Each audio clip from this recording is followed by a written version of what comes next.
Hello everybody, welcome back. I'm the Strategy Professor, and today we're going to be doing the AD Carry tier list for patch 1024. So as always, if you enjoy the content, please be sure to like and subscribe. It really helps out a ton on the channel. Come by, check out the stream. Starts every night around 11 p.m. Eastern Standard Time. Usually goes till about 3 or 4 a.m. Eastern Standard Time.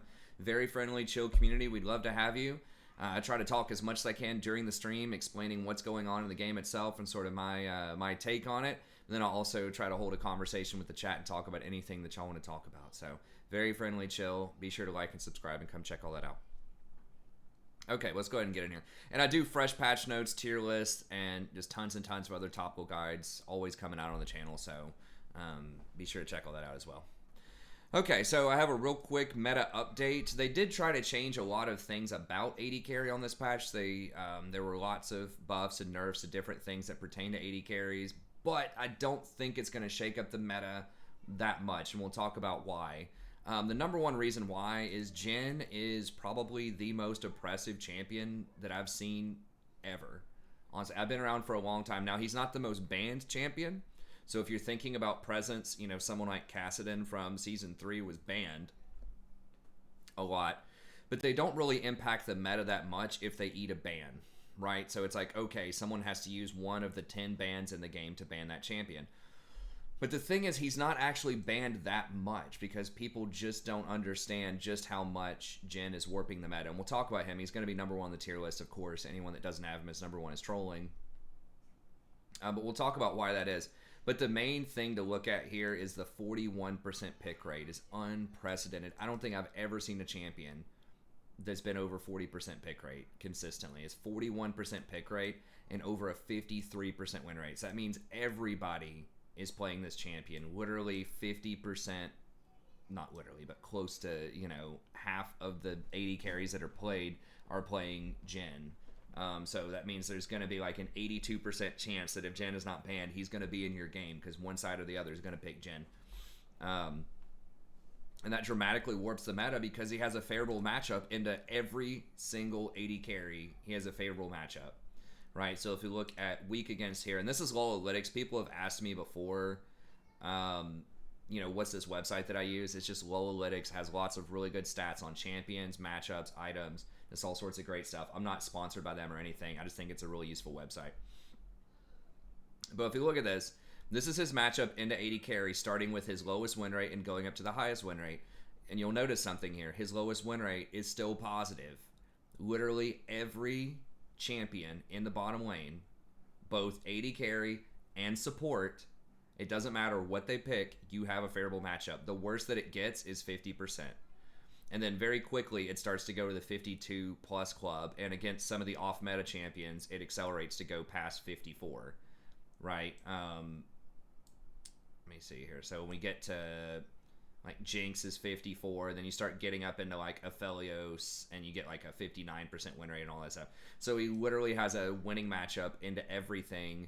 And you have all sorts of amateur people playing him. I mean, when you start talking about 41% pick rate, that includes auto-filled people most of the time, right? Because I don't know what the exact percentage on autofill is, but there's a lot of people where it's either going to be ADC as their secondary role or it's a third role. And people are just basically blind picking Jhin. And he's not the hardest champion in the world to play, but he's unique. Like, in theory, you should have to play quite a few games on him before you really get the timing down on his different abilities because he's got a really weird rhythm with his fourth shot and you know, being able to manage your shots with your grenades and all that kind of stuff, manage your ammo. But yeah, winning matchup everywhere. The only thing that he doesn't win into all the time are the tanks and some of the mages, right? So like Shin and Malphite are bad matchups, although he does have a good matchup into Maokai in the top lane.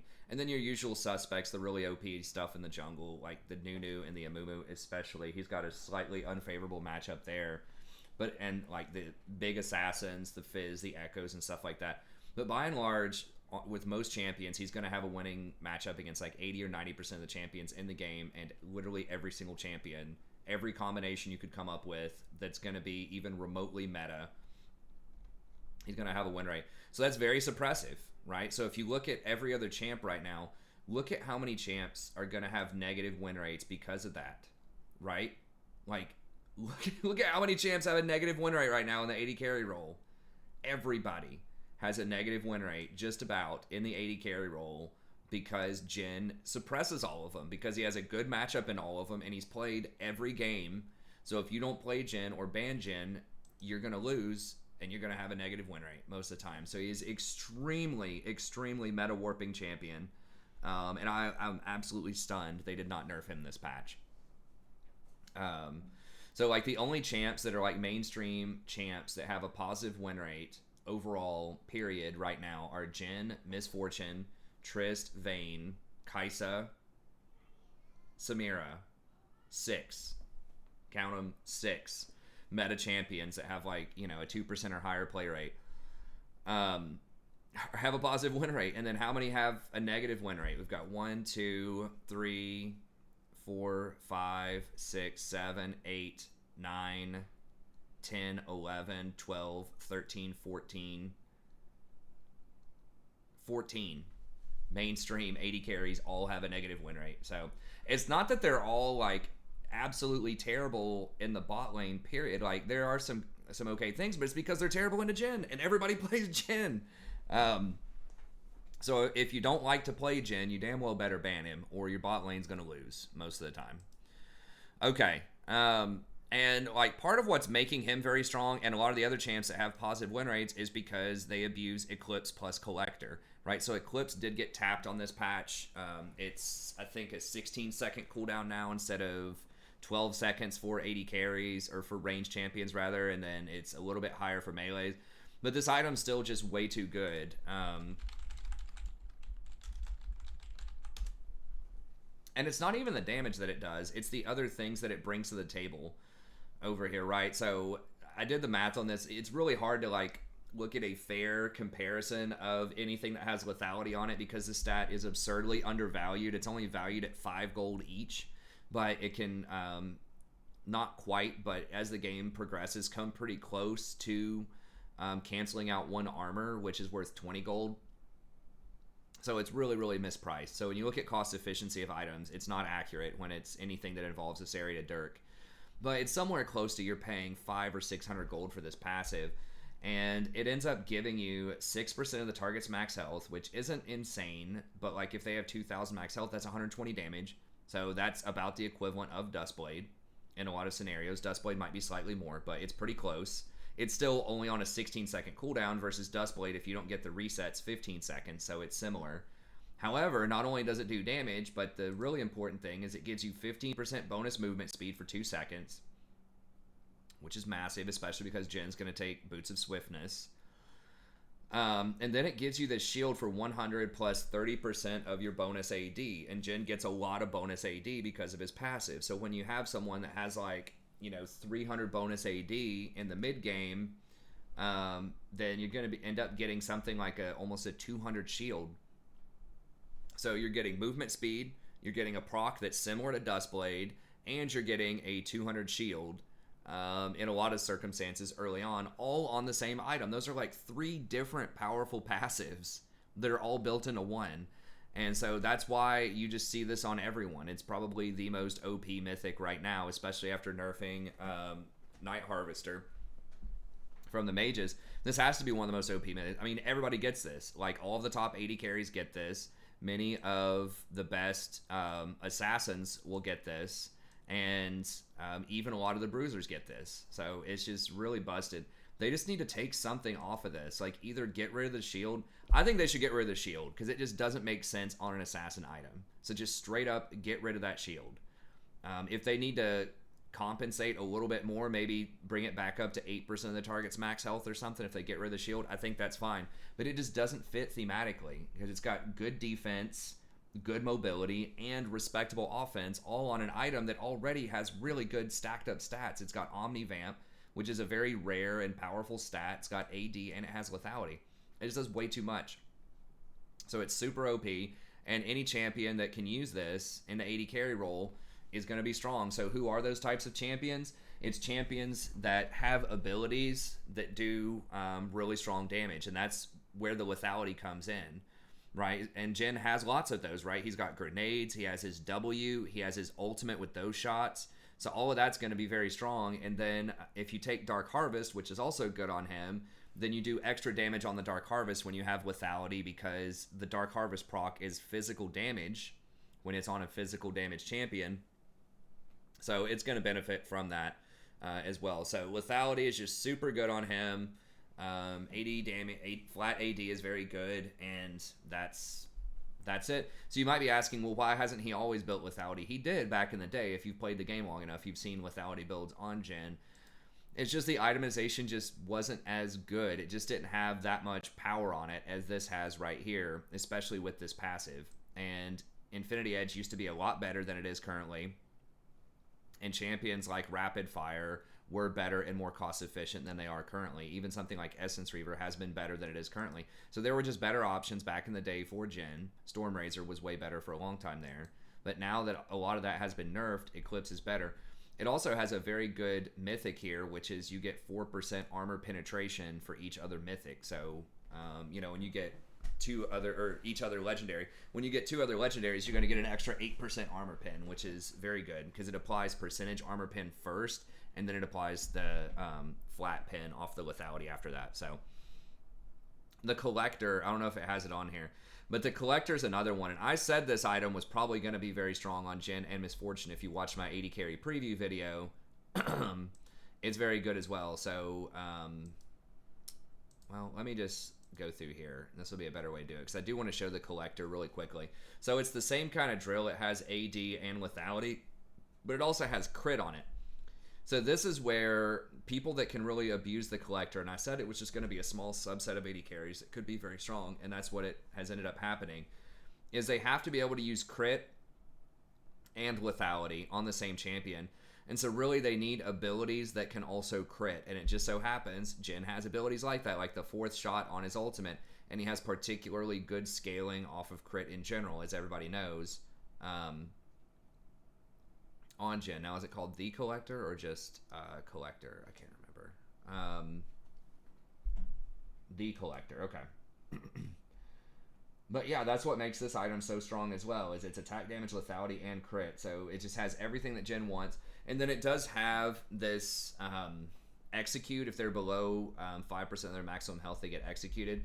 So this isn't like the most powerful thing in the world, but it's okay. I mean, just think of it as basically doing an extra, you know, 100 to 200 damage, because it's not exact math, but the best way to think of true damage, which is what this is, it's an execute, is to think of it as doing double damage. So when it says 50, it really means close to like 100.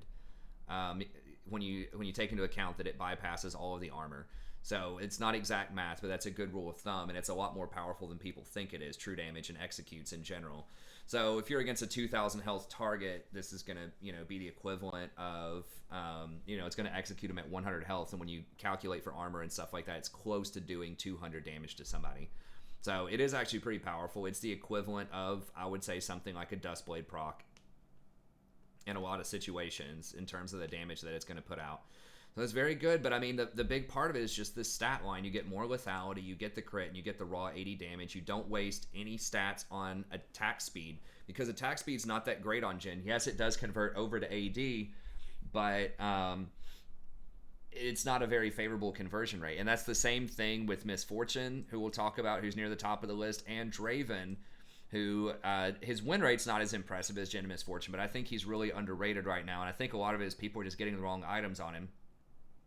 But yeah, it's the same thing. You really don't want attack speed. You just want to hit them really hard with your abilities. And so that 1-2 combo of Eclipse plus Collector is extremely powerful right now. So any champions that can leverage that are going to be very, very good. And this makes your champion strong on one item with Eclipse, and then get a nice 2-item power spike. So you have a nice 1-2 punch with these items, versus a lot of other champions and just 80 carries in general need 2 or 3 items to spike. So it's like, okay, you need your Mythic plus Gensu's, and then you're online and doing stuff, and then you're actually doing real damage at your 3rd item when you get Phantom Dancer or Blade the Ruined King or something like that, right?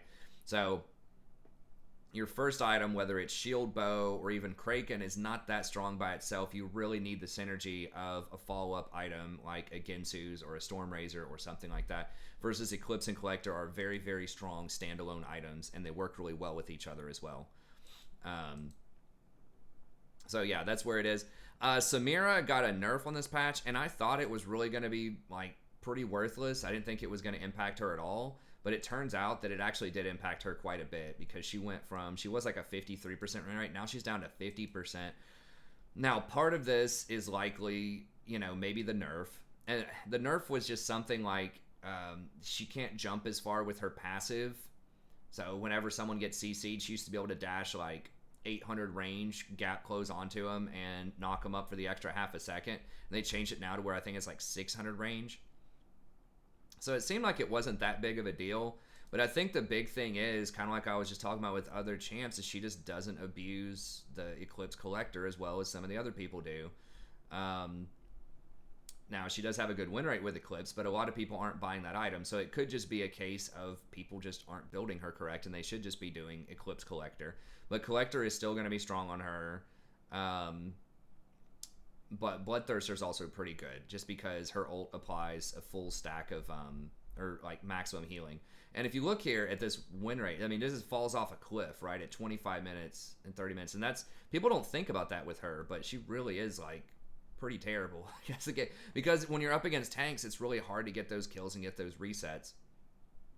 And she doesn't do a ton of sustained damage. So yes, a lot of people do think she's really OP. A lot of that is just because her W is obnoxious to try to deal with. But statistically, she just isn't as strong as a lot of people think she is. So anyway, she's down a little bit. So I still think I still have her tier 1, but that's just something to note, that she's fallen a lot more than I think. And some of it is the direct nerf, and some of it's just the meta is not going in the direction that's good for her. So more people are playing tanks, and more people are playing Jhin, who's a favorable matchup into her. The Essence Reaver got buffed, so this one is, it just doesn't matter. Like, nobody gets this item.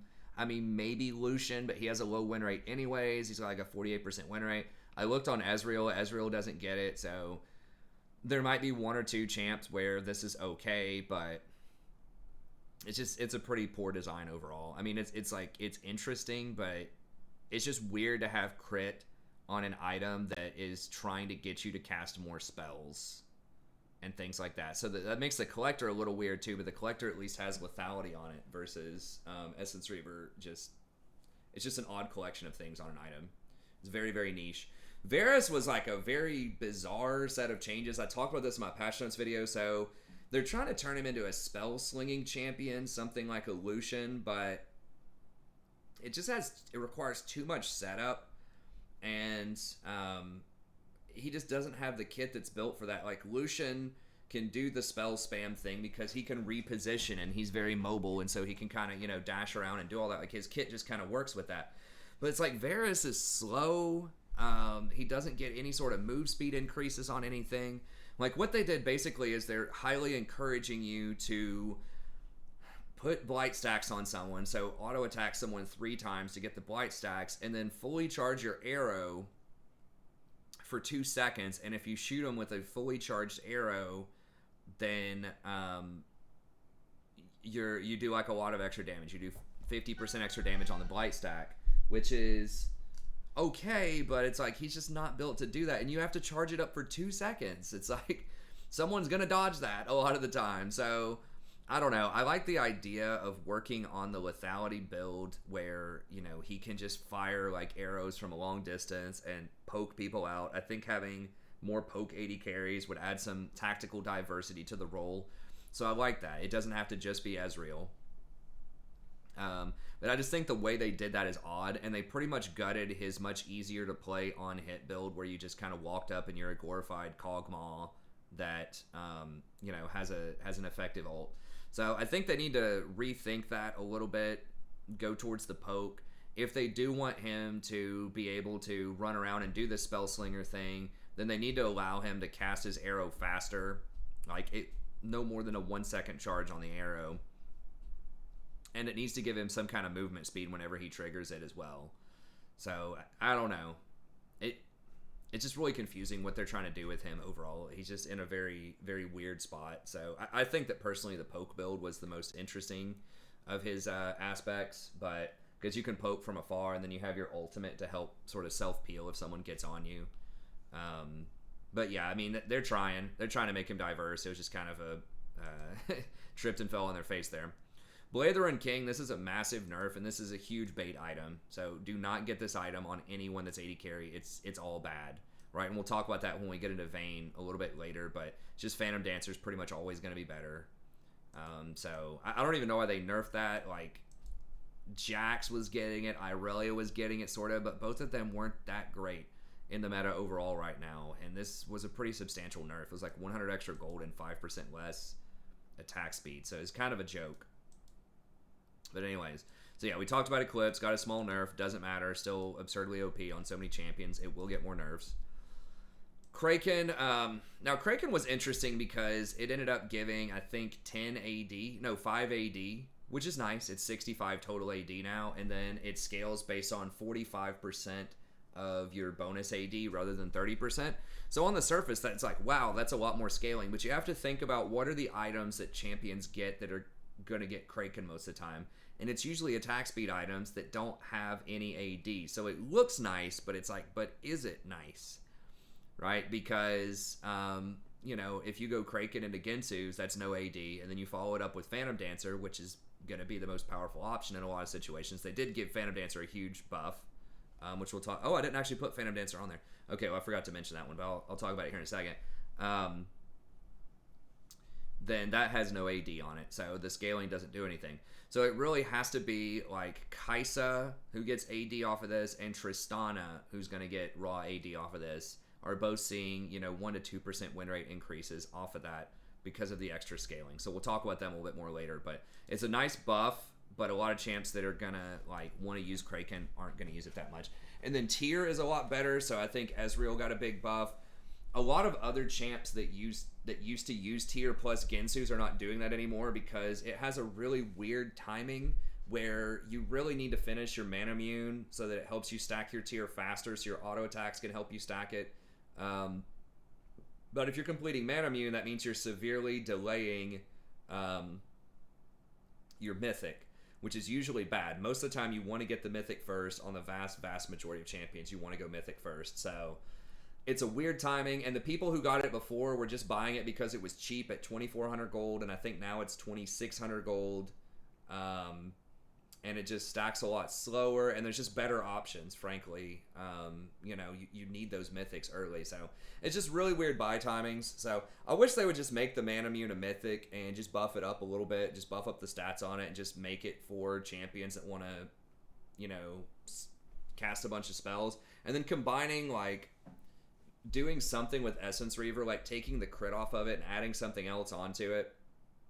So just having, like, a Sheen option that's not mythic, that would be good for 80 carries, and then making the mana immune mythic, I think would be a better way to go. I mean, it would probably just be Ezreal that buys it, but either way. So buff to Ezreal, not so great on most other champions, I don't think.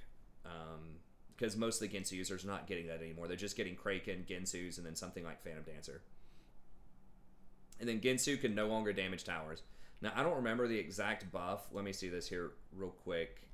On Phantom Dancer, I think it was price reduced by 200. So it's 2,800 now. And I think the buff lasts for 3 seconds longer. So it lasts for 3 seconds instead of 2 seconds. So that means if they flash or dash or whatever and you can run them down, then you're going to get a bit more. So this item is extremely powerful now. Yeah, it's 2,700 instead of 2,900. So when you get this thing like powered up, it's 125% efficient. So very, very good, especially on champs that want to run like Halo Blades that can get like the first 3 stacks almost immediately. That's going to be pretty strong. So it's going to end up giving you 14% movement speed, 40% or 80% attack speed, and then 20% crit, which is going to get converted over with Gensu. So overall, I think that's pretty good. And then tanks are still going to be really strong. They did nerf them down a little bit, but like the Amumu and Nunu and stuff like that are still going to be 55%-ish win rate. It's not 60%. It's a move in the right direction, but they're still going to be strong. So having 80 carries that can potentially deal with tanks could be okay. Although, once again, Jhin and Misfortune are notoriously not amazing against tanks, but they're still super strong. Mages, big nerfs, but still pretty good. Your fizzes and your echoes are still going to be 54, 55% win rate, just not 60 anymore. And then Moonstone is going to be a little bit stronger. It hasn't really affected enchanters as much as I thought it would. Some of them are moving up a little bit. I've heard some crazy numbers from people on stream saying they're getting like 18,000 healing and stuff like that off of Moonstone in some games. And I did see 5,000 in one of my games. So I think it is a pretty strong item. But what would that mean? That would mean that tanks are going to be even better. And stuff like Janna could potentially be a lot better, which favors attack speed type of AD carry. So that might help your Vaynes out, move up a little bit if more people play Janna or Lulu. But I still think that the Jhin and the Misfortunes and those types of champs are going to be super oppressive until they nerf Eclipse more. So this might be like a little asterisk you could put here where it's not going to matter until maybe 1 or 2 patches down the line. And then we might be back to like an Ardent type of meta where you see the attack speed people come out of the woodwork. The Vayne is, because Vayne's still doing pretty well considering she has historically a horrid matchup, against Jhin and Misfortune in these kind of like burst 1 and 2 item metas. She's actually holding in there pretty well. But anyways, let's go ahead and get to the list here before we spend too much longer. But yeah, there's a lot of kind of hits and misses on the meta to try to shake it up a little bit for AD carry, and it's just the same stuff is going to be very strong near the top, with a couple of things being shuffled around. Okay, so Jin's the number 1 champ that I mentioned here. This champ is just absurd. He works perfectly with the Eclipse plus Collector combo. His grenade is very undercosted. I guess I could pull him up here real quick. I could talk about at least the first few with the wiki and just kind of point out a few things. But his grenade is severely undercosted. It gives him extremely good wave clear and poke early on because one grenade can not only clear multiple minions, but it has such a long bounce range that it can bounce and hit enemies while you're wave clearing. He has really high base stats, so 585 health with plus 93 is just super high. A lot of AD carries are only going to have like 540 HP. So he just randomly has a lot of HP. And then, let's see, basic attacks, on-hit effects, blah, blah, blah. He did get some kind of buff. I don't remember exactly what it was, but his critical strikes got improved. I think he, like, loses a certain amount based on crit. Let me just see the move here. So this is something that I didn't really, like, pay too much attention to in the preseason, but it did tend to affect him. So the 4th shot critical damage is still 200%, so that did not get nerfed. Critical strike reduction reduced to 14% from 25%. Okay, so now the critical strike damage is only reduced by 14% rather than being reduced by 25%. You get a little bit of extra crit bonus, and then bonus AD per critical strike reduced to 0.3 per 1% critical strike chance from 0.4. So I don't know exactly all of those numbers. He's not getting as many critical strike item. You do have the collector, but the first item, Eclipse, doesn't have any crit on it. So maybe those adjustments are stronger than I think they are, but either way, just very, very good at stacking raw AD, gets a ton of bonus attack damage off of those things. The grenade is low cooldown, 7 seconds early, only costs 40 mana, only 5 mana extra per. A lot of abilities like this would start at like 50 and then be 10 extra mana per, rather. And the minimum damage is 145 plus 75% of your total AD, not bonus AD, so that does include base. So it's a really high amount, and then if you get the proper amount of bounces, your total like grenade damage could be 300 with 153% total AD. Now, it's unlikely you're going to get the maximum bounces all the time, but it's not that uncommon to get at least a couple of bounces before you hit somebody. So that grenade can just do a ton of damage. It's low cooldown, very spammable. You don't have to buy any mana items or take any special mana runes. It just gives you free wave clear and harass for very few resources early on. Then you have this Deadly Flourish, which has, 3,000 range for some reason. A fairly low cooldown, hits pretty hard. So it's 190 plus 50% of your total AD. And it roots them for 1 to 2 seconds. So very, very good ability. Excellent follow-up if you have other CC. It can be activated, I think, if anyone else... Yeah, if they've been damaged by Jhin or any other ally in the last little bit, or if they walk over a trap, then they can be hit by that.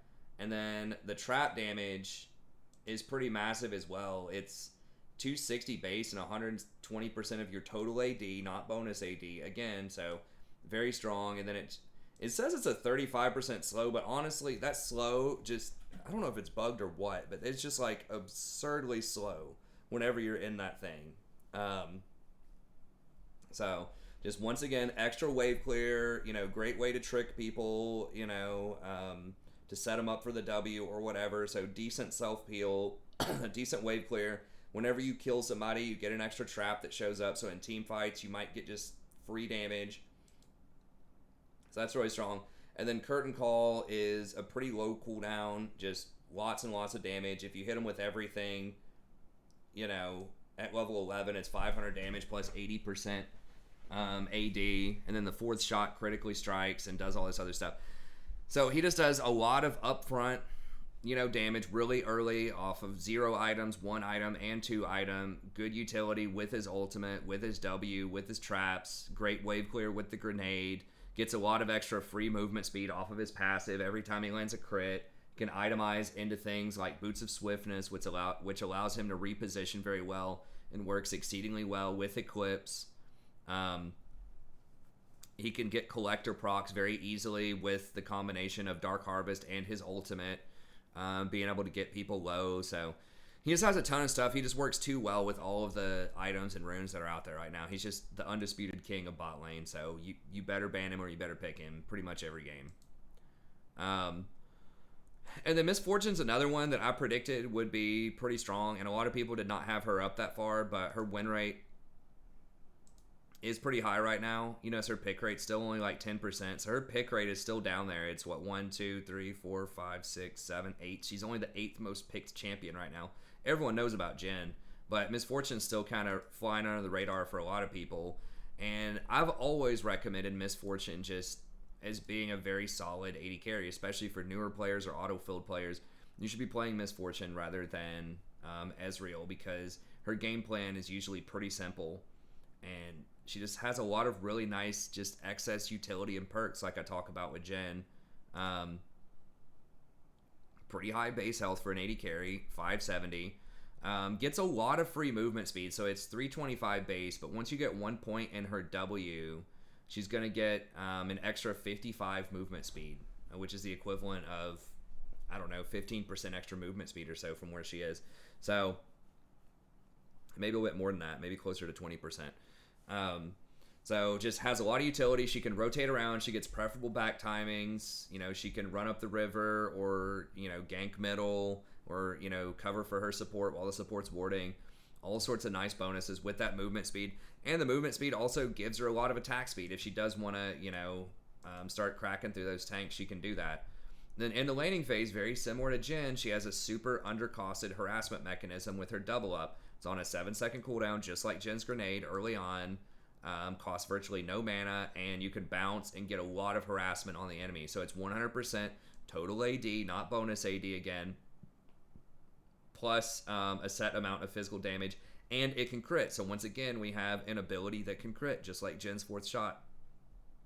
So that's going to be very strong with things like the Collector. And then she also has this Love Tap, which gives you even more bonus damage off of this poke on the double up. And then she has really good utility, kind of like Jhin with his W. You're noticing a lot of themes here, hopefully. This adds an absurd slow, the 40% slow, which is very difficult to get out of early on, and sets up very well for your support to get extra harassment in, or maybe for you to even channel bullet time. So that's going to be strong. And then her signature move, bullet time, on a low cooldown, just like Jhin's.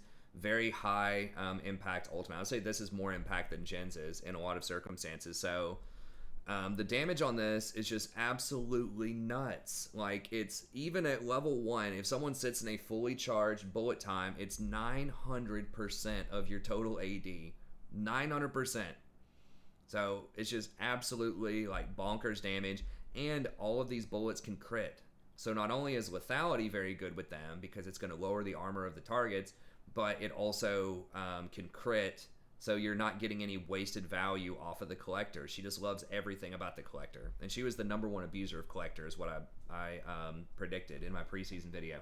So, and it's because this damage checks so often in team fights, you know, when you're casting this over 3 or 4 different people, it's very, very likely they're going to get collected, right? So it's going to execute them, and you're going to get that money. So it's likely they're going to siphon all of that money to you, so that you don't have that pesky Janna or, you know, a Mumu or some tank or whatever taking that gold. It's all going to get funneled onto you as the carry, and then you're going to just really snowball and be off to the races, because you obviously scale absurdly well with this. So that's the thing, is like, yeah, she doesn't have anything. It's like percentage-based damage that would, you know, crack through tanks. She doesn't have true damage, but I don't care who you are, how tanky you are, you're going to feel this if she channels this through you. And she has 2 or 3 items. It's going to do some damage. So, anyways, very, very strong right now. Jin's just a little bit higher, and he does have a favorable matchup into her just because he is a bit stronger. Like, his auto attacks are just a little bit more early on, and he can reposition a little bit better early on, but she's still going to be super strong, and the best item is still going to be Eclipse plus Collector. So, going to be a very strong champ. You should definitely be trying to play one of these 2 champions. A good strategy, I think, for bot lane, if you really want to win some games, is ban Jhin, pick Misfortune. Right now, I think is one of the best things you can be doing, because everybody's going to play Jhin. Everyone knows he's strong. Like I said, low-key, a lot of people are not playing Misfortune. So if you just ban Jhin, then it's going to be likely that they're going to end up playing something like Ezreal or Kaisa or Vayne or... What the hell's going on? I don't know. You guys probably can't hear that. Someone's like revving this engine going nuts out there. But anyway, so, you know, they're probably going to pick these scaling champions here, the Ezreal, the Kaisa, Lucian, Vayne, those types of things. So you can sneak in that Misfortune and just completely like dumpster them in lane. So I think that's really kind of some 5-head next level stuff. If you can do that and get away with it, you can get a lot of wins on this patch. Okay. Draven's the other one. Jesus Christ. Do they even have a tire left on their car? I don't even know. Someone's like burning out down there in their yard or something. I don't even know.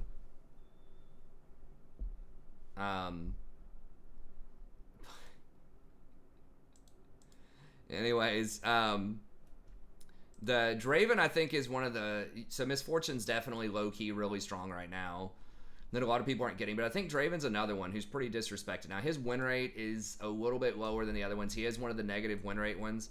But I have him a little bit higher than Vayne or Tristana, who will be on this list and will be strong. Because I think a lot of people are still just getting the wrong items on him. I think they're just not going for the Eclipse or the Collector as often as they should. I mean, I guess... Because there's still a lot of people, right, that are getting Immortal Shield Bow and that are getting... Dustblade actually has a pretty good win rate. But a lot of people are kind of baited into Shield Bow. And I did think Shield Bow was going to be the strongest on him, but it just doesn't have as much offense as some of these lethality items early. And so I think that Eclipse is really good. As you can see, it's like a 51% win rate. So that's good. And then second item, a lot of people are getting Collector. They figured out about that one. The Sanguine Blade is not great. It's okay. And then Bloodthirster's okay. So a lot of people are still getting the wrong items, especially Shield Bow on Draven. But if more people get Eclipse plus Collector, it's good. So he has really powerful auto attacks. He doesn't have a lot of abilities that do extra damage that benefit heavily from Collector or whatever. So that's why he is going to be just a bit lower. He also has a lot less utility, right? He doesn't have the ult of Jhin or Misfortune. He doesn't have the slow of, Jin's traps or Misfortune's E or the utility of their Ws. He just pretty much walks up and auto attacks people and just smacks them in the face. But he has a lot of damage early on. His autos, he's probably the best at 0 items in the game. He just doesn't have the wave clear and like the tricky little, bounces and things like that Jhin and Misfortune have. He's just kind of like a sledgehammer down in the bottom lane rather than like an elegant, rapier or something like that. It's a bad sword analogy, I guess, here. or hammer analogy, but anyways, he is good. I think he's underrated. I think if you can get good on Draven and practice catching those axes, then he is going to be strong. He does fall off pretty hard later on in the game. You know, as you can see by this chart, although ironically he gets very strong, like 3 or 4 items, but that's still like pretty good. It's not like completely falling off a cliff. I forgot what Miss Fortune's looked. I actually be kind of curious to see, because it feels like she'd be very good at team fights also. I know that Jen starts to fall off later. Yeah, she actually is pretty good. I mean, that's one of the best charts I've seen of most AD carries, where it's like pretty strong early, but yeah, it continues to be strong later on, versus a lot of these AD carries just are not going to be as strong. Jen's going to, I think he's still like okay. But yeah, you can see he just kind of starts falling off pretty hard later on, right there with that graph. And then we're moving up to Vayne. And one of the biggest ironies of Vayne right now is she actually is not that great into tanks, honestly. At least the really OP tanks. So hers is like pretty good. It takes a lot longer to ramp up. It gets pretty good. But if you look at this here, weak against, right? And you look at the junglers that she's weak against. She has a 47% win rate against Amumu and a 47% win rate against Nunu. And you would think she'd be good into those champs, right? She's got a 45% win rate against Malphite, 48 against Malachi, 49 against Ornn. So at the end of the day, I kind of found myself when I was doing research for this video thinking, well, why the hell am I playing Vayne if I don't even have a positive win rate into tanks? That's the whole thing, right? That's her whole thing. It's like you're giving up, you know, the first 15 minutes of the game so you can start taking off and killing those tanks later. Obviously has bad matchups into mages. Everyone knows that. So like Fizz, you know, Echo, that type of stuff. But I was really shocked that her tank matchup was pretty bad. Like her Misfortune matchup is absolutely abysmal. 44% win rate versus Misfortune. And then Jen's 49. But the other stuff she's actually pretty good against. Ironically, pretty good against Draven in lane, which is kind of weird, but yeah. Anyway, so the items that you want to be thinking about on her are Immortal Shield Bow actually is going to be the strongest one on her at 53, so it's a little bit better than Kraken. Now, Kraken did get buffed on this patch, so we'll see. And I think the reasoning there is you just have so much damage anyways with your 3 stacks that just trying to stay alive is better because you don't have a lot of utility to help keep you alive. Right? You don't have the Misfortune E and the speed to reposition. You don't have the Gen W and traps. And you can't itemize into Boots of Swiftness and stuff like that. You're not going to have the Eclipse also, which is massively good defensively. It gives you the shield and the movement speed. So I think that's why you have to get the Immortal Shield Bow, and then Gensu's is the next item that you want after that. And that's when she really starts popping off and hitting some people. And then that third item, Phantom Dancer, I think is just so good with her because the extra movement speed is just excellent. Allows you to reposition, chase people down, kite people away. And just, you know, all of that extra attack speed is so good with your Silver Bolts, obviously. Now, you'll notice that Blade of the Ruined King is a trap item. It's always weaker than, you know, alternative items at first item, second item, and third item, even at fourth item. I guess at fourth item, it is a little bit stronger than some of the other options. But for the first 3 items, which is all you're going to get in the vast majority of games, it is weaker. So please do not get Blade of the Ruined King. It's outdated. Just get the Shield Bow instead. Blade is just... it's just not that good anymore. So, you know, you are giving up the lane, but if you do get ahead, you know, she can do very well as the game progresses. As you saw from the chart, if you can just make it past, you know, the first 20 to 25 minutes, then you can do very well. Although, shockingly, as I pointed out before, she's not as good into tanks as people often think she is. Okay. And then the next few that I'll talk about here, because I do want to try to keep this under an hour. Samira. So we mentioned her before. I think this is probably the most overrated AD carry. People freak out about her. I know we have lots of friends in the chat of the stream that really do not like Samira, but I think she's much more of a feels bad kind of champ to play against, kind of like Yasuo. But the actual like win rate's just not there. I mean, she is complicated to play, and we've all seen it where she just takes over games, and she's just very frustrating to play against. But she does take a lot of skill to play, and as the game goes on, if you look at this chart, she just goes into the dumpster, right? Like, yeah, if she gets snowballed, she can take over from that 15 to 20 minute mark. But, you know, once those tanks start bringing in 2 or 3 items, she just really doesn't bring a lot to the table because she doesn't have that much AoE unless your ult's going off. And that's still really close range. You're going to have to get really close to that Amumu or a lot of those other champs in order to do damage to them.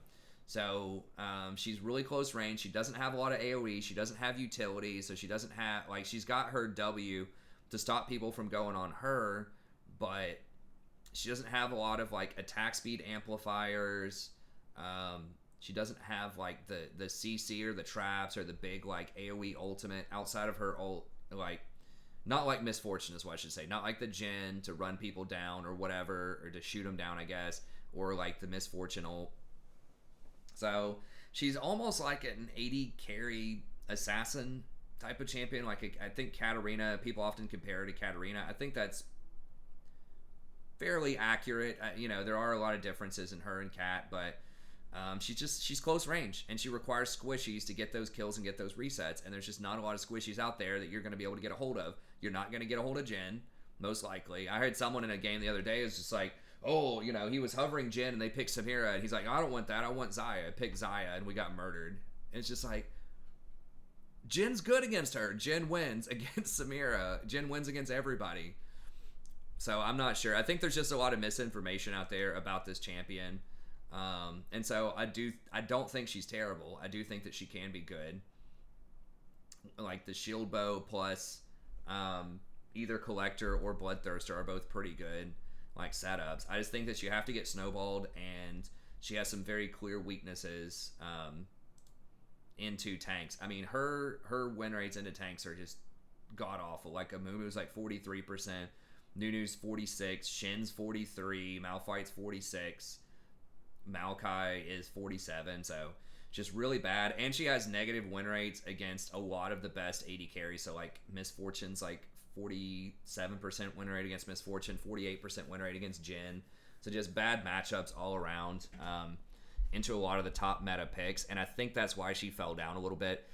It's not that the nerf to her passive, like I said before, was that big of a deal. I don't think. I think it's just a meta thing where people have finally started figuring out tanks are good because all caps videos were spreading so much misinformation, right? Like there were literally videos called tanks are dead in season 11. So a lot of people bought into that, and everybody was playing assassins, and she's really good into that type of meta. But once everyone started figuring out, oh, I need to be playing Shin and Amumu, and everyone else figured out, you know, the AD carries all figured out, oh, I need to play Jhin every single game unless he's banned. That's made her life a lot harder. And so I think that's why she's fallen 3%. But if you can find the right situations for her, if you are going up against like a double assassin comp, she is pretty good against those types of things because she can go for the shield bow bloodthirster combo to get some extra resilience, and then she gets just so much lifesteal off of her ultimate that she's okay into those types of matchups. Okay, moving on down. So Tristana is kind of a mystery to me, but she does somehow have a winning record, which is very rare for AD carries. So I'm doing the best that I can to kind of theory craft why she's good. But she's over almost everybody. She's over Samira, Kaisa, and Vayne right now. The only champs that are higher than her that are mainstream, I believe, are Misfortune and Jhin. So she's in very good company. I just have her down a little bit just because I haven't seen it as much. I have seen some good Trists, but I'm not fully sure that I understand it. But I'm going to try to walk through like why I think Trist, there's kind of been a Trist revitalization. Because she's been out of the meta for so long. You have almost never seen this champ in the last year or two. There was, I think it was season 8 or 7, after Caitlyn got nerfed, her headshot got nerfed, and its interaction with Hurricane and the Ardent Sensor meta, Trist was extremely oppressive and very strong for like half a year to a whole year. But since then, she's kind of disappeared. But they have given her several buffs. So I'll pull her up here really quick. We're doing like okay on time, but not great. But I do want to talk about her just really quickly, just because she is kind of a newcomer and people may not be as familiar with her just because she's been so irrelevant for so long. She has been a very good early game, like hard snowball type of champ. She's really weird that she's good if you get ahead and you can snowball because of your bomb and your jumps and all of your resets. But then you're also pretty good scaling later because you get extra range on your auto attacks. and you get a lot of attack speed off of your Q. So she's in this really weird power curve spot where she has snowball potential early, but like kind of guaranteed power later. I think she just took too many items to come online, and she was too vulnerable to long range champions, so she would just get oppressed early by like Caitlyn's ashes and things like that. But the meta has shifted up a little bit to make her a little better. So just kind of average stats here, not really much to note there. But yeah, the attack speed, I think she starts off is at 525. Yeah, so 525 is pretty low attack speed. It's about the same as Kaisa or Vayne though, but she can get up to 661 attack range, I mean to say. And then she's got that scaling speed of 110%. But the real thing, and then her rocket jump does a lot of damage as well. So it applies a slow and can do up to 295 damage if you max it out. And whenever you either get a kill or you fully blow someone up off of explosive charge, then you get a reset on your jump. So that's really important to note that, and there's no cooldown on that. So you can keep jumping around and blowing people up. And sort of the gold standard that you want to get for a trade is you jump in, you land on them, you get your explosive charge, you get that to blow up, and then after that, you're able to jump again. So they're probably going to flash by the time you jump on them a lot of times. But if you can get that extra jump in, then you get to jump a second time, land on them, get the kill, and then you can jump and get away after that, because it doesn't cost that much mana to jump. It's only 60 at all ranges. So that's where you really start getting those like hard snowball dominations, when she can aggressively jump in and trigger that bomb and just chase you down off of multiple jumps. So that's kind of the name of the game with her. And she can even tower dive people pretty comfortably, like jump in, get the finishing kills, and then jump back out. So she's very, very frustrating to deal with. And just being able to reset, even in team fights, if you get a kill or an assist, you can jump again. So if you're able to blow someone up and then like a Zed's running at you or whatever, you can jump to get away from them. Somebody else dies in the team fight, you jump again. So you can just keep kind of leapfrogging and repositioning off of that. But one of the big buffs they gave to her, I think fairly recently, was to the bomb damage. I don't remember, and I'm not going to look up, so we're kind of running out of time, the exact parameters of that. But this bomb does a lot of damage. So maximum physical damage. And I believe this is what you max first. Yes, it's Emax meta. It's changed over time, but yes, it's definitely the bomb after they buffed it up recently. And it scales a critical strike. So you can, I think that was what they added in, that now you can do an extra certain percentage damage. So if you have like 40% crit off of 2 crit items, you do 13% extra damage on your bombs, which is nice. So it's 242 base plus 330% bonus AD. Not total, but bonus AD. So scales extremely hard with AD. And remember, that blows up. And the effect radius is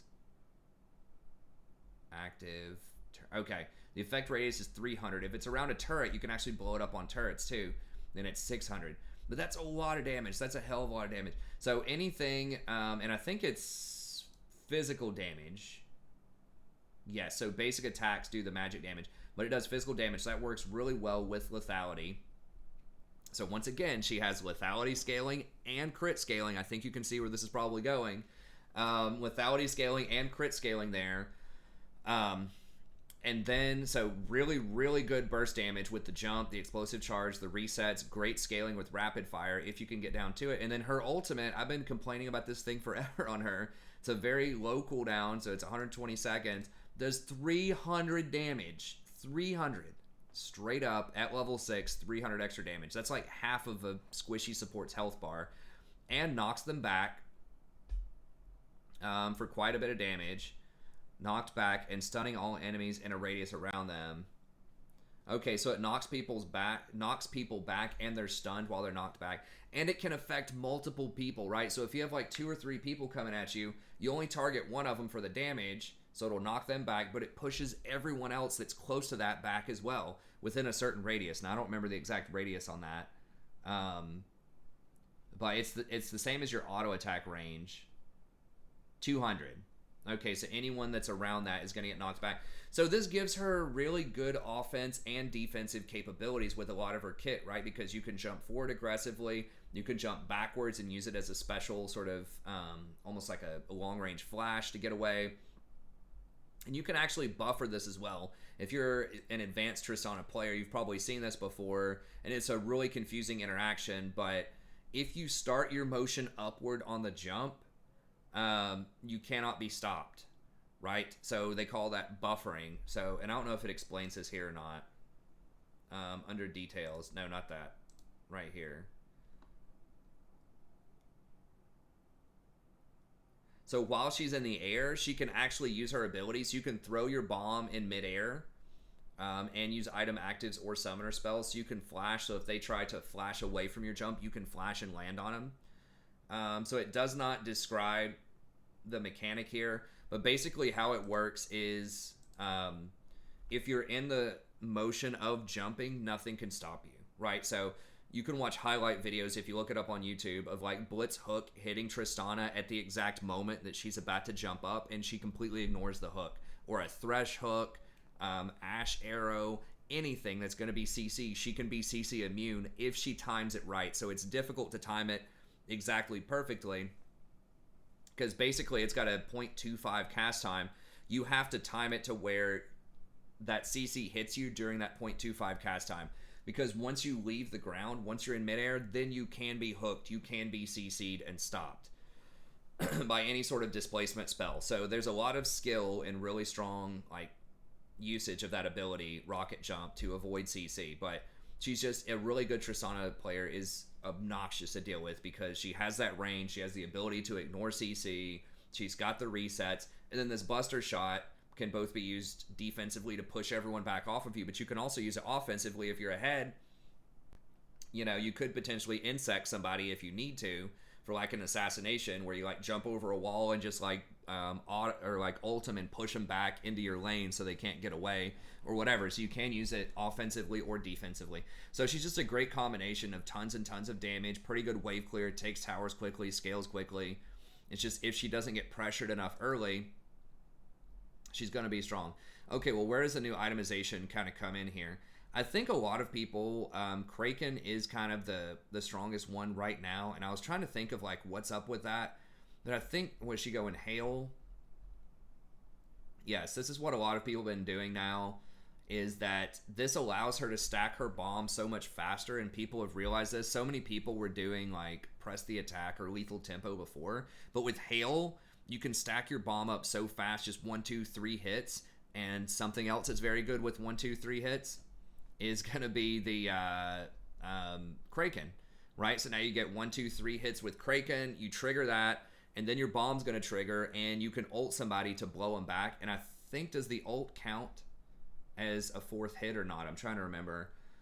Explosive charge, the charge detonates after this. Tristana's basic attacks and abilities increase it by 30%, yes. Okay, so you can jump in 1, 2, 3, hit somebody with Kraken, drop them low, get that trigger, and then you can ult to blow them back for that 4th charge, which is going to trigger the explosion and trigger your jump reset. So that's just a really, really powerful interaction. Just jump on them, boom, 1, 2, 3, ult, knock them back, and they're gone, right? And then you can jump back out if you want to. So it's a pretty nasty combination with Kraken to add that true damage, make it much more likely that they're actually going to die when you ult on top of them, and just works really, really well with the Halo Blade. So excellent combination with her, and this buff to Kraken is going to be really nice because she actually gets AD, right? She's not going to be a Gensu user. So when they give this 6 AD, that scales super well with her bombs, and the fact that she's going to want to get Stormrazer next is going to mean that she gets to benefit a lot from that extra, 15% bonus AD scaling. So, and then Stormrazer is the next one, which once again kind of fits that theme. You jump in, you jump on top of them, 1, 2, 3, boom, boom, boom, you hit them, and now this does an extra 120 magic damage on top of that and slows them. So if you auto attack them once after you jump on top of them, even if they flash, they're probably still going to be slowed by 75% for 0.25. So you can still get those 3 hits and then shoot them to execute them. So very, very strong 1-2 punch off of that. just really, really good at just knocking out squishies. And then you can go for that Infinity Edge as the third item, which is going to be the best one. And that just kind of gives you that staying power so you can actually start cracking through those tanks later on in the game. Let me see if we've got the chart over here. So she does kind of fall off later, but because it is really just the build that people are going is to get in there, assassinate them, snowball them hard, that type of thing. But nevertheless, I think that she's a force to be reckoned with, and she brings a lot of unique opportunities that a lot of other champions don't have. So especially if you see Jhin or Miss Fortune get nerfed in the next couple of patches, definitely look out for Trist. But she is pretty good right now, so once again, you can go for the ban Jhin, pick Trist, and I think that can be pretty good because she, like I said, she brings a lot to the table, from the wave clear, the tower shredding, the super mobility, the great protection / offense off of her ult. She's one of the most versatile AD carries out there, low key, and puts out a lot of damage. So definitely look out for Tristana. As much as I hate to advertise her because I absolutely hate going against her, she's so difficult to deal with when she's ahead. She's absolutely obnoxious. But I just want to let you guys know, because I always try to give you the scoop on here, I don't think a lot of people are going to cover her, but very, very strong on this patch. Probably, you know, one of the most underrated champs. Kaisa's another one that a lot of people are playing, and we'll just go through these next ones just a little bit longer. But I did want to stop and spend some time explaining some of these things here, especially Trist, because that might look a little weird having her that high. Because a lot of people just think, oh, she's just another crit champion that's bad right now. It's like, not really. She has those unique interactions with her bomb. Okay, so Hail of Blades here as well, and Kaisa is another one who's going to benefit pretty heavily from Kraken. Now, this build has changed a lot from what she used to build last season, and so kind of like what I was talking about with Draven earlier, I think a lot of people her win rate is artificially low because a lot of people are building the wrong things on her, so people are still going Man Immune, which is garbage on her. Now, this did get buffed a little bit, but the main reason you would go this earlier is because there is a very special timing window with her where you would get Man Immune and then get a pickaxe, and that would be the fastest way to evolve your Q. So that was ultimately better than rushing something like Infinity Edge before. It was really complicated. I talked about this before with Kaisa in tier, but pretty much you don't have to do that anymore because of the new itemization. What Kaisas are doing now is you just go Noon Quiver, which builds into Kraken, and then you just go double pickaxe. So your first pick, and that will give you your Q evolve, I believe. And then I was looking at the profile of some of the like challenger level Kaisas and kind of looking at their build orders and trying to understand this itemization a little bit more. But the big change then is you can go double pickaxe, Noon Quiver, still be very strong early. You turn the first one into Kraken Slayer, and then which once again has excellent synergy with Hail of Blades. And you do want to do Hail of Blades, not only because it's good with Kraken, but because it's good with your passive, right? So it allows you to check your passive more and just burst people out faster. But then you can now get the new Runins, and she's one of the few people that actually gets this item. This item, I think, was pretty trash and was nerfed like to where almost no one gets it, but she specifically gets it because it has the pickaxe in it. It's the best secondary item, I think, that you can get that's going to have a pickaxe in it, so that you can get the Q evolve fast and get a pretty decent item later. And so, because it has the AD on it now, it didn't used to have any AD, they made it cost more gold, it has AD, so it's good. But this is really nice as well because it applies her passive to all three of these targets. Sorry, we've got this slideshow. Hopefully that hasn't been going on too fast. But,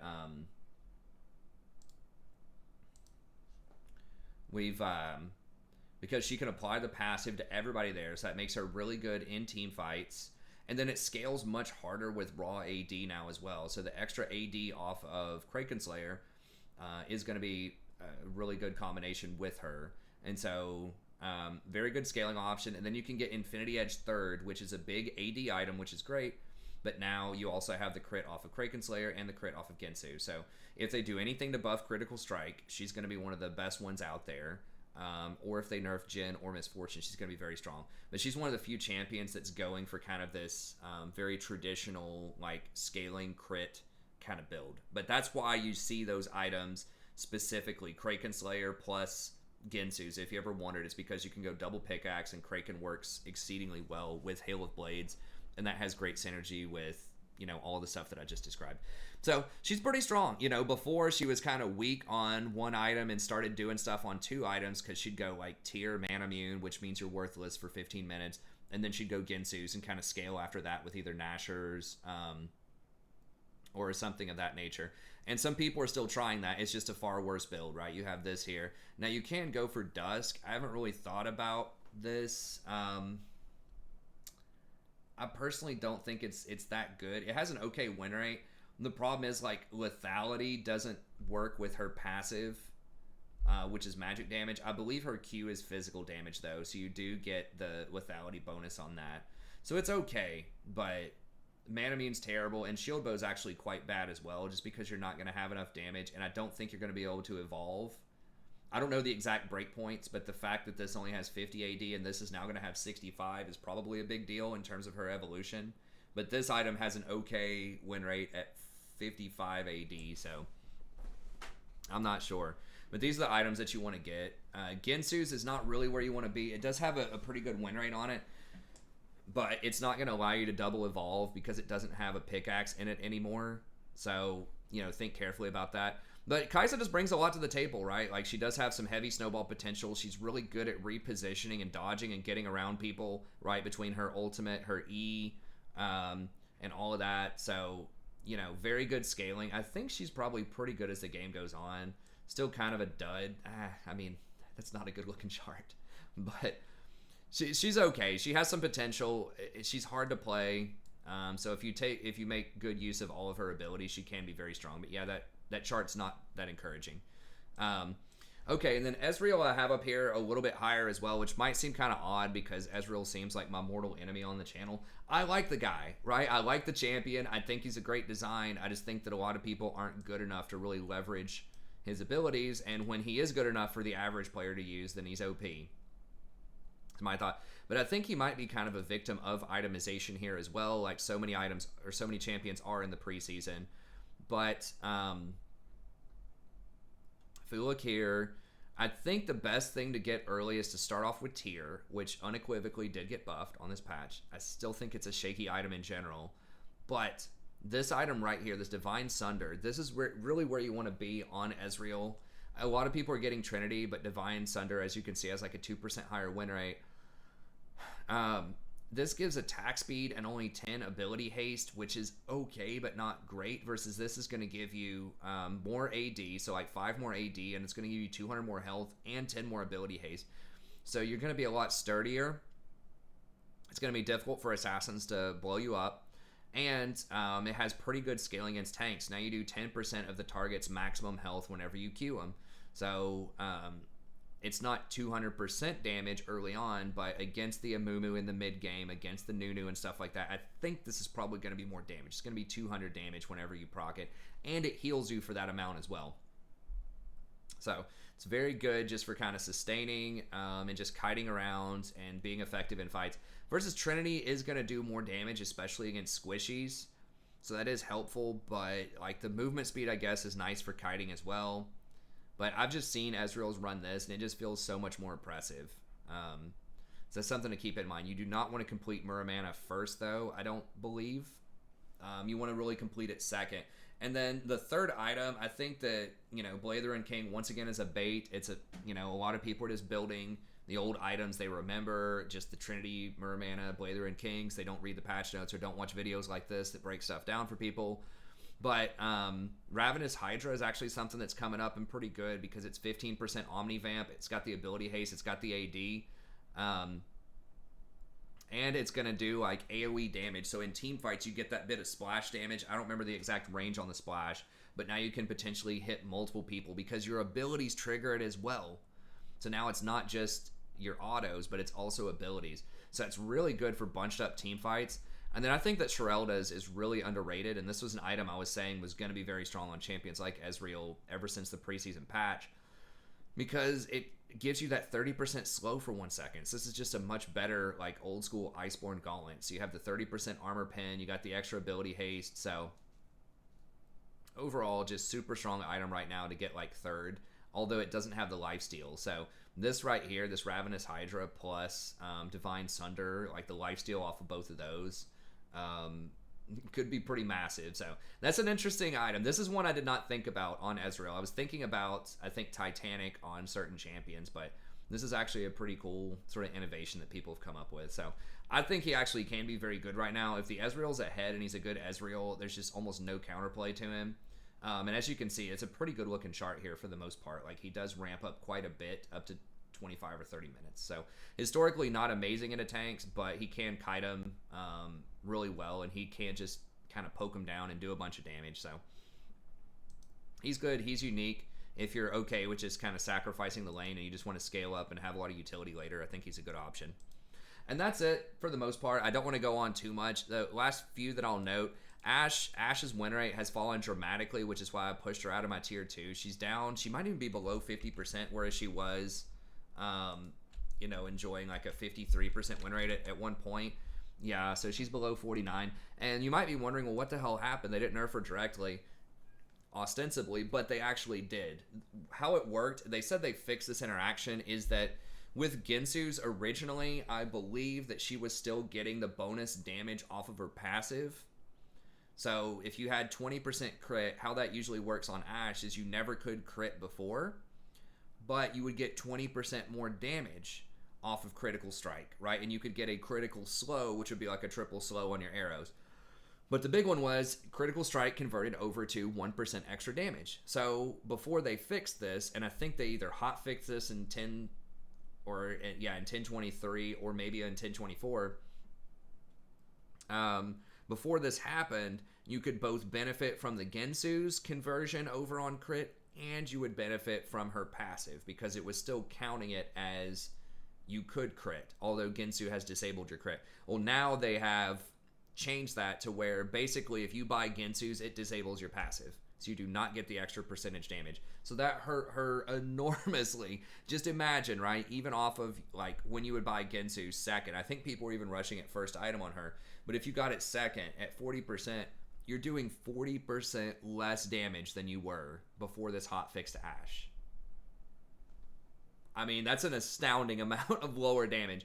So it's not that she's completely worthless. It's just that that was mega OP, the way that interaction worked, and Riot hot fixed it. So that's why she had a 53 or 54% win rate for a while. But yeah, a lot of people aren't even getting... Some people are still getting the Gensu's because, once again, they're just not keeping up with the times. They're not reading patch notes. They're looking at all caps videos from like a month ago, and stuff changes quickly in the preseason. You got to keep up. So you got to keep watching videos like this. But that's the big ticket, is a lot of people are still getting Gensu's. They still think it's an OP interaction, and they don't realize that it was hot fixed. Because it's not immediately clear. Like, they didn't change the text anywhere. Like, it doesn't say on the item, doesn't work with Ashe, you just have to know that. So yeah, the Runin's is actually a much higher win rate, a 4% higher win rate. But this is, once again, the shopkeeper is beating a lot of people in the preseason, and they're just buying the wrong stuff. So that's why I still have her in tier 2, even though she has a negative win rate. It's just because if people were actually buying the right items, I think potentially she could still be like a 51 or 52% win rate. But people just aren't buying the right stuff.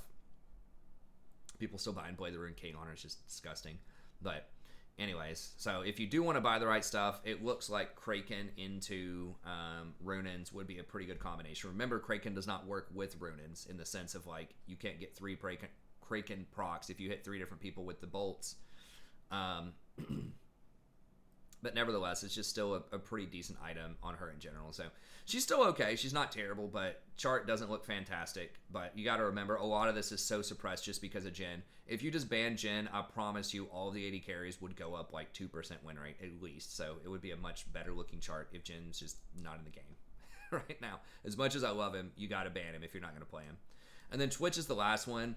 The thing I'll note about Twitch is just don't do the AP Twitch thing. I know a lot of people have been memeing with those items, but it's really just a bait. It's just a big Riot practical joke just to give a bunch of the all caps YouTubers a little bit of extra material, but it's really not that great, especially as AD carry. You look at people who are rushing like Nashor's first item, it's a 46% win rate. That is incredible. How many people are falling for that bait? Whoa. That's the #1 item. Look at this. Look at how few people actually do their homework. 46% win rate. That's why his win rate's low. Okay. So, you know, once again, shopkeeper, you know, of doom here. If people would just get the right damn items and quit trolling, quit getting baited by these all caps videos, he'd probably be a 51 or 52% win rate champion. Because he's got a lot of good stuff going for him. He scales super well. He's got the invisibility to help him get, you know, get picks and really exploit people in YOLO queue.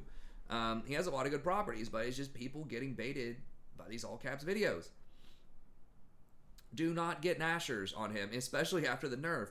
Like, yes, it is a cute interaction with the poison, but you need to just blow people up and quit goofing around, right? Kraken's going to be way better, so just get the Kraken.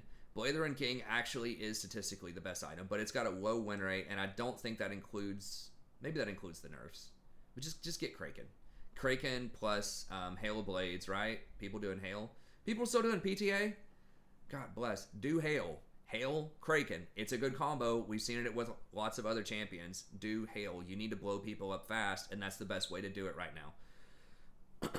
So, if you go Kraken plus Hail plus Runins, you can actually do a lot of damage. So 55% win rate if he gets Runins. Right? And then Infinity Edge after Runins. So I think that this, if you build the right items, that he can actually be quite strong. And you actually, let's see, where's his... So yeah, I mean, it's just like off to the races. And just imagine what this would look like if people weren't trolling with the item. So he is low-key extremely strong right now if you don't troll. So yeah, definitely consider Twitch. But don't do the AP Twitch. I mean, and I know someone in the chat's like, well, TSB, that's supposed to be a support build. Only idiots would build that on AD carry. It's like, yeah, but the thing is, it's not even that great on support. He has a 42% win rate, Twitch support, with, you know, the Nashers build. Like, it's bad, guys. I know it's fun. I hate to be the fun police, but I'm looking out for your elo. I'm looking out for your own good. Okay? I'm trying to be the voice of reason here. Yes, it's fun. Yes, it's cool. Yes, I have watched an all caps video on it before because I thought it looked cool. Okay? But at the end of the day, if your goal is to try to win games, do not do that. Okay? Be sure to look at a site like Lolalytics. Look at how the item win rates are going. Look at channels like mine that are honest, that try to break this stuff down and be the fun police sometimes and just let you know, is this legit or is this all caps? And there are other content creators that do that too. It's not everyone on YouTube's an all caps content creator. And there's not anything necessarily wrong with it. It's fun. It's interesting. If you want to YOLO and do something fun, you know, there's a time and a place for that. I think the problem is just when people expect to win and then they get frustrated and blame their teammates, like they blame their, you know, top laner Jax who goes 0-3 early when they're playing support Twitch. And it's like, well, you're part of the problem, man. It's like, yeah, it sucks that the top laner fed, but you're not playing something that's going to be able to carry people, right? You have to be able to carry because people are going to underperform. Anyways, I don't want to get on a side tangent. I know we're way over time. But anyway, so be careful. If you're interested in winning games, Twitch can help you do that, but not if you get Nashor's Tooth. Okay, and then the other champions, they can be okay, but they're just so suppressed right now. You just really shouldn't even play anything outside this top 10. I think all of these are respectable, and they can win, and they can feel a little different. I think there is starting to be a bit more diversity in some of the meta. We have, you know, kind of the OP stuff up here that takes advantage of Collector and Eclipse. But then Draven's respectable. Vayne in certain circumstances can be okay. Samira, you know, against Assassins is good. And then you have kind of your Hail of Blades crew here with Tristana and Kaisa and, you know, your Kraken Hail of Blades set up. You've got your Ezreal for kind of your utility long range, Ashe for engage, and you've got your Twitch for kind of your just team fight nuke. So I think you've got some different stuff that's all pretty decent. The only reason it's lower win rate on some of those, the vast majority of them, is because people just aren't building right. So if you build them right, I think there can be some decent stuff, especially if you ban Jhin. If you ban Jhin, it really opens up an entire world of possibilities of champs that can be pretty good. Yes, Miss Fortune's still good, but she's not going to be picked as much, and she's not nearly as oppressive as Jhin is. But anyways, that's it. Thank you very much. Hope you enjoyed it. Be sure to like and subscribe, and I'll see you next time.